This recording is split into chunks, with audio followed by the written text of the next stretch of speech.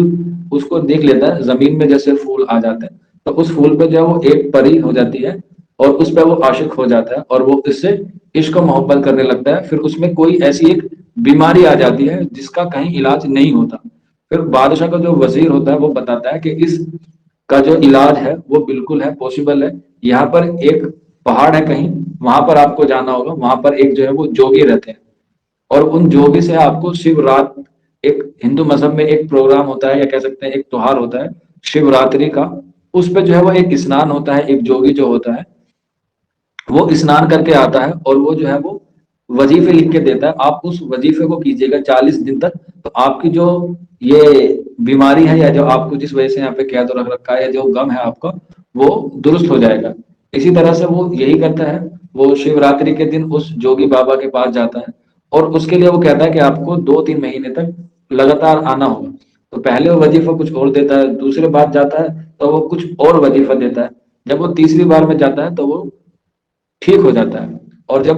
ٹھیک ہو جاتا ہے تو وہ پھر واپس سے اسی میں اپنے باپ سے ضد کرتا ہے کہ میں جو اپنی آگے کی زندگی ہے وہ وہیں پہ گزارنا چاہتا ہوں۔ تو ایک دن ایسا ہوتا ہے کہ اس کے آس پاس کا علاقے میں یا اس کے آس پاس ہی جو ہے وہ شہزادی جو ہوتی ہے ایک اور، جس سے وہ پھر دوبارہ سے عشق کرنے لگتا ہے کسی دوسری شہزادی سے، جو جوگی ہوتے ہیں وہاں پہ جو ہے اس کے سر کے آس پاس جو ہے وہ کھڑا رہتا ہے، اور جیسے ہی وہ کچھ وہاں پہ درود پڑتا ہے یا کہہ سکتے ہیں جو اسے وظیفے لکھنے ہوتے ہیں، تو جو اس کے پیچھے جو وہاں پہ بادشاہ کے پاس جو کھڑا ہوتا ہے وہ جو ہے وہاں پہ ایک دم سے کیا بن جاتا ہے، اور وہ جو فلسفہ پڑھتا ہے وہ چینی کلفی کا وہ پڑھتا ہے، چینی کلفی کا کوئی وظیفہ یا فلسفہ سا پڑھتا ہے، اس سے جو ہے وہ غلط ہو جاتا ہے، اور اس سے وہ جو ہے نا بیل بن جاتا ہے، اور اس کو یہ ہو جاتا ہے کہ آپ کو ہر مہینے کی اس تاریخ کو جو ہے وہ ایک غلام کو مارنا ہوگا۔ پھر وہ دوبارہ سے کسی اور مشکلات میں پڑ جاتا ہے۔ یہاں سے بات سن کے جو ہے وہ دوسرا درویش جو ہے وہ بہت ہی دکھی ہوتا ہے، اور وہ چاہتا ہے کہ اس کی جو وہ ہے کیا بولتے ہیں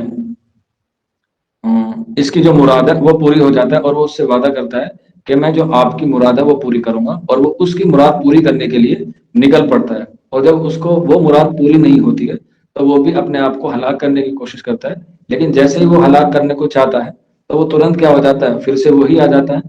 سبز پوش نقاب پوش آ جاتا ہے، اور بتاتا ہے کہ آپ کو بادشاہ روم جانا ہے، بادشاہ روم کی ایک کچھ دنیا کی سلطنت ہے وہاں پہ جانا ہے، وہاں پر آپ کو درویش ملیں گے، اور وہاں پہ آپ کو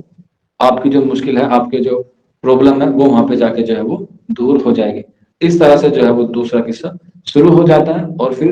صبح ہو جاتی ہے، اور پھر آزاد وقت آ جاتا ہے، اور آزاد وقت آ جاتا ہے تو ان چاروں کو لے جاتے ہیں اپنے دربار میں، اور پھر وہاں پہ تیسرا قصہ شروع ہوتا ہے جو ہوتا ہے آزاد وقت کا۔